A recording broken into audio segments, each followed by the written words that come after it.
नमस्कार। 23 फरवरी 2026 को एक बहुत ही बड़ी ज्योतिषीय घटना घटित होने जा रही है आपके जीवन में, जो लगभग 1.5 वर्ष के बाद ही हमारे जीवन में घटित होती है। और वो है मंगल राहु का अंगारक योग बनना। 23 फरवरी को पराक्रम, साहस, शौर्य और ऊर्जा के कारक ग्रहों के सेनापति मंगल राशि परिवर्तन करेंगे और राशि परिवर्तन करके जैसे ही कुंभ राशि में गोचर करेंगे, मंगल राहु का अंगारक योग बन जाएगा। मंगल हैं अग्नि तत्व ग्रह और राहु हैं वायु तत्व ग्रह। मंगल हैं अग्नि और राहु हैं धुआं। जब मंगल राहु की ऊर्जाओं का मिलन होता है तो एक ऐसी विस्फोटक ऊर्जा का निर्माण होता है जिसे ज्योतिष शास्त्र में अंगारक योग की संज्ञा दी गई है। मंगल राहु की ये ऊर्जा हमारे जीवन में एक बहुत बड़ा क्रांतिकारी परिवर्तन ला सकती है अगर हमने इस ऊर्जा को समझा, सही दिशा प्रदान किया और इस ऊर्जा का सकारात्मक प्रयोग किया। अन्यथा तो ये ऊर्जा बड़ा विध्वंस भी कर सकती है। तो हम इस वीडियो में आपको यही समझाने का प्रयास करेंगे कि अंगारक योग क्या होता है और कैसे हम इस ऊर्जा का लाभ लेकर अपने जीवन में एक सकारात्मक परिवर्तन ला सकते हैं। तो पहले मैं आपको अंगारक योग के बारे में बताऊंगा, फिर चर्चा करेंगे कि धनु राशि के जातकों को कि गोचर कुंडली के किस भाव में ये ऊर्जा संचरित होने जा रही है और उसका क्या प्रभाव पड़ेगा। ये विश्लेषण आपकी चंद्र राशि के आधार पर किया जा रहा है। तो क्या है ये अंगारक योग? देखिए, जन्म कुंडली में या गोचर में मंगल राहु की युति बन जाए तो उसे ज्योतिष शास्त्र में अंगारक योग के नाम से जाना जाता है। कुंडली के जिस भाव में ये युति बनती है उस भाव से संबंधित अच्छे फल प्राप्त नहीं होते हैं, ऐसी मान्यता है ज्योतिष शास्त्र में। आप इसे यूं समझें, अगर किसी महिला की कुंडली में पंचम भाव में मंगल राहु की युति बन जाए तो एबॉर्शन के या मिसकैरेज के चांसेज बढ़ जाते हैं। ऐसे ही किसी पुरुष के कुंडली में अष्टम भाव में राहु मंगल का अंगारक योग बन जाए तो उसे चोट चपेट और एक्सीडेंट के खतरे बने रहते हैं। लेकिन सब कुछ नेगेटिव ही नहीं है, बहुत कुछ पॉजिटिव भी है।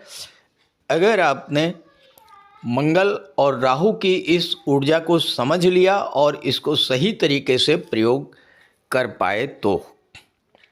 देखिए, मंगल हैं काल पुरुष की ऊर्जा और राहु क्या है? राहु हैं असीम विस्तार। लेकिन ये जो विस्तार है, ये जो एक्सपेंशन है, ये नॉर्मल नहीं होगा, ये एबनॉर्मल एक्सपेंशन होगा। जैसे किसी बच्चे की कुंडली में अगर ये युति बन जाए और उसके जीवन में राहु की या मंगल की दशा गतिमान हो तो वो बच्चा हाइपर एक्टिव हो सकता है। कभी कभी ये युति व्यक्ति के अंदर अत्यधिक चिंता, तनाव और बेचैनी भी उत्पन्न कर देती है। लेकिन इसका सकारात्मक पहलू भी है। इस कॉम्बिनेशन को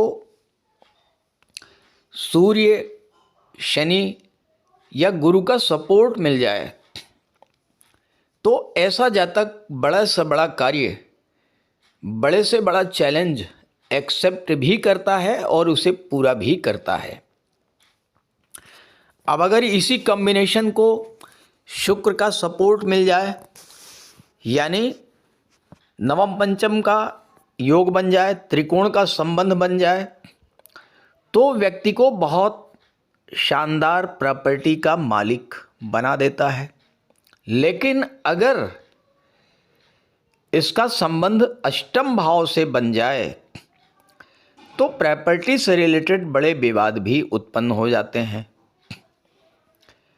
अब ये कॉम्बिनेशन किसी महिला की कुंडली में बन जाए और उसका संबंध चंद्रमा से बन जाए, यानी चंद्रमा त्रिकोण पर हो या नवम पंचम का योग बने, तो ये उसके नेचर को अत्यधिक इम्पल्सिव बना देगा। सूर्य के साथ नवम पंचम का योग बन जाए तो व्यक्ति को जिद्दी, क्रोधी, अहंकारी और इगोइस्ट बना देता है। इस तरह के तमाम प्रभाव देखने को मिलते हैं इस अंगारक योग के बनने पर। और अब मैं आपको समझाऊंगा कि गोचर में इसका क्या प्रभाव आपके जीवन पर पड़ेगा। तो ये है धनु राशि के जातकों की कुंडली। मंगल और राहु का गोचर आपकी कुंडली के तीसरे भाव में होगा। तीसरा भाव वो भाव है जो मंगल और राहु को सर्वाधिक प्रिय है। और एक अच्छी बात यह है कि इस पूरे गोचर काल में मंगल और राहु देवगुरु बृहस्पति से त्रिकोण पर गोचर करेंगे। गुरु आपके लग्न के स्वामी हैं, सप्तम भाव में गोचर कर रहे हैं। मंगल और गुरु का त्रिकोण का संबंध नवम पंचम का योग बनेगा। तो मंगल राहु एक्टिवेट होंगे, गुरु एक्टिवेट होंगे, तो अपने कारक तत्वों से संबंधित सभी फल प्रदान करेंगे। हम यहाँ पर गुरु के बारे में चर्चा नहीं करने जा रहे हैं, हम केवल मंगल और राहु के बारे में चर्चा करने जा रहे हैं। हालांकि इस गोचर काल में तीसरे भाव में ही सूर्य, बुध और शुक्र का पंचग्रही योग भी बनेगा, लेकिन उस पर इस वीडियो में चर्चा नहीं करेंगे। इस वीडियो में केवल मंगल और राहु के प्रभाव पर ही चर्चा करेंगे। तीसरा भाव क्या है?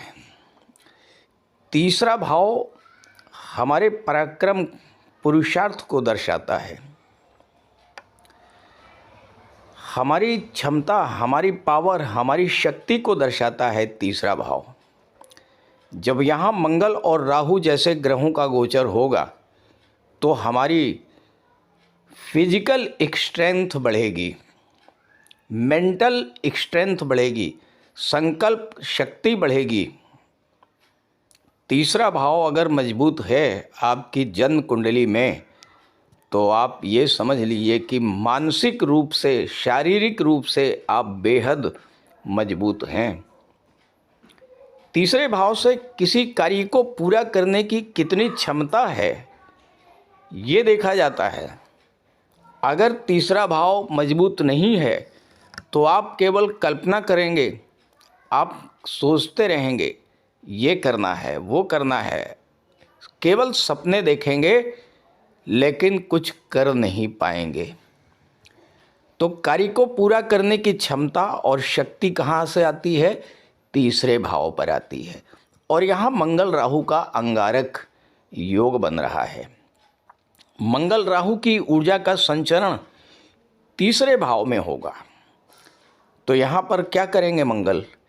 आप इस समय कुछ बड़े डिसीजन लेंगे, आपका साहस बढ़ेगा, आपकी स्किल्स बढ़ेंगी, आपकी कम्युनिकेशन पावर बढ़ेगी और कॉन्फिडेंस लेवल आपका बहुत हाई रहेगा।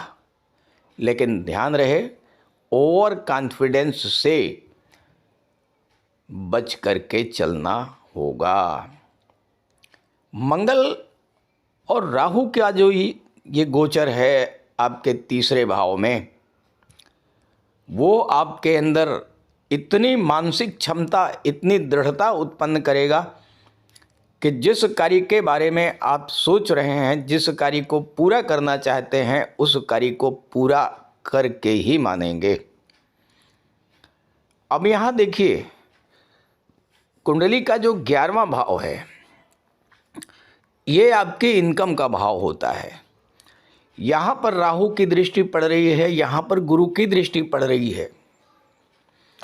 नवम भाव पर मंगल और राहु दोनों की दृष्टि पड़ रही है। तो आपका भाग्य का भाव, आपकी इनकम का भाव दोनों जागृत होगा। इनकम कहाँ से आती है, धन कहाँ से बढ़ता है, पैसा कहाँ से आता है? जब आपकी संकल्प शक्ति मजबूत होती है, जब आपके इरादे मजबूत होते हैं, जब आपने जो प्लानिंग किया है उस प्लानिंग को एग्जीक्यूट कर पाते हैं, उस अपने सपने को धरातल पर उतार पाते हैं, तभी तो आपकी इनकम बढ़ती है। और ये वो समय आ चुका है।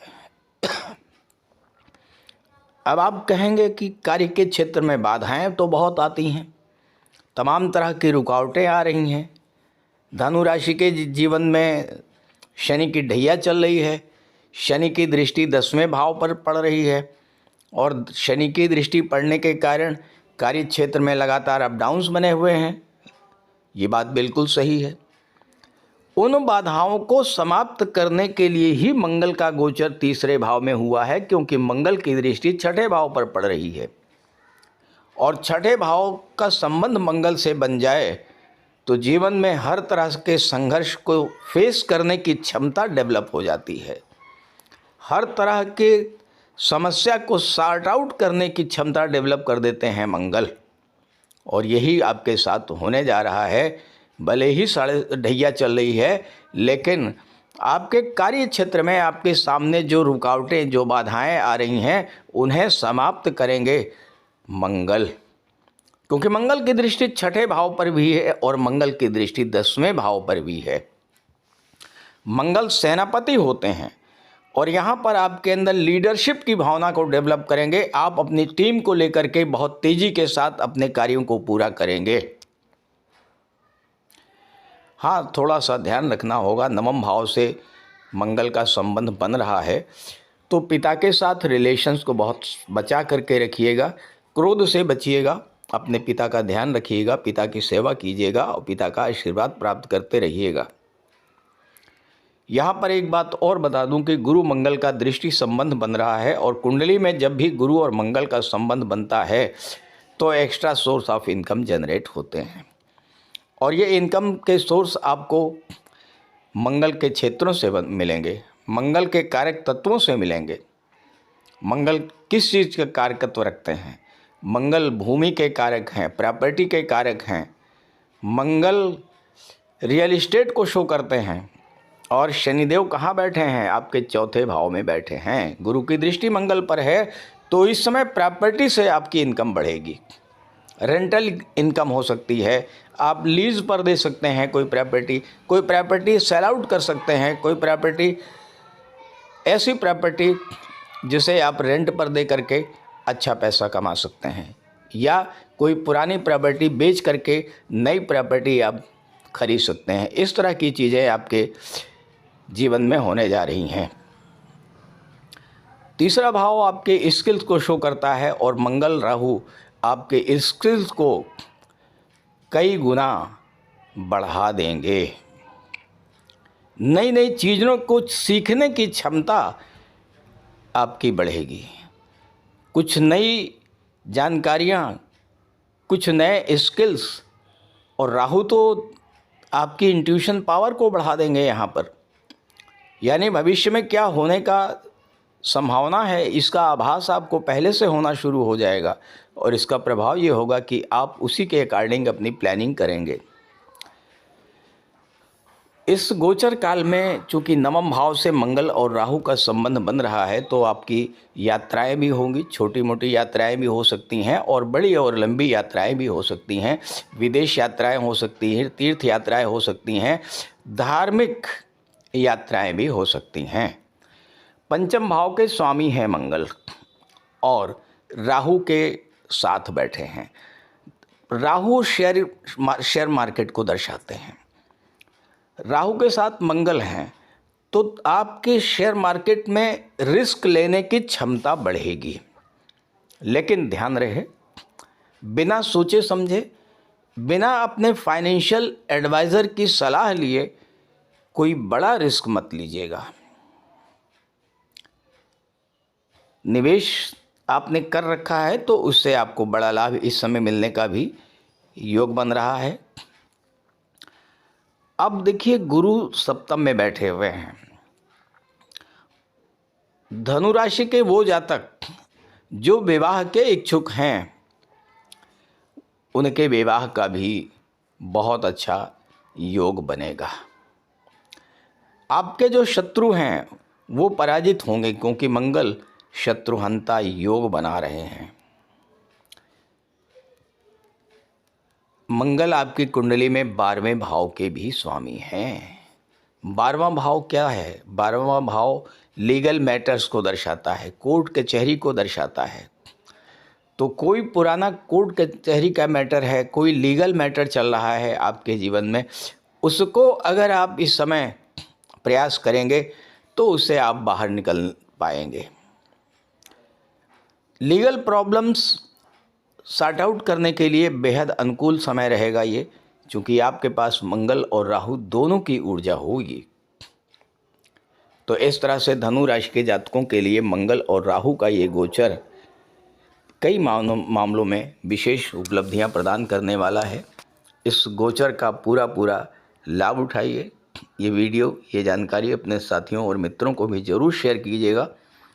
साथ ही साथ अगर आप मुझसे संपर्क करना चाहते हैं तो इसी वीडियो के डिस्क्रिप्शन बॉक्स में मैंने अपना व्हाट्सएप नंबर दे दिया है, आप वहां पर कांटेक्ट कर सकते हैं। और इसके अलावा कमेंट बॉक्स में दिए गए किसी नंबर को कांटेक्ट मत कीजिएगा, स्कैम हो सकता है।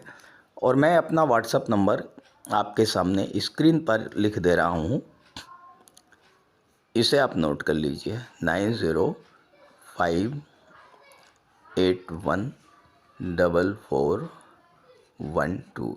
तो इस नंबर पर आप कांटेक्ट कर सकते हैं। नमस्कार।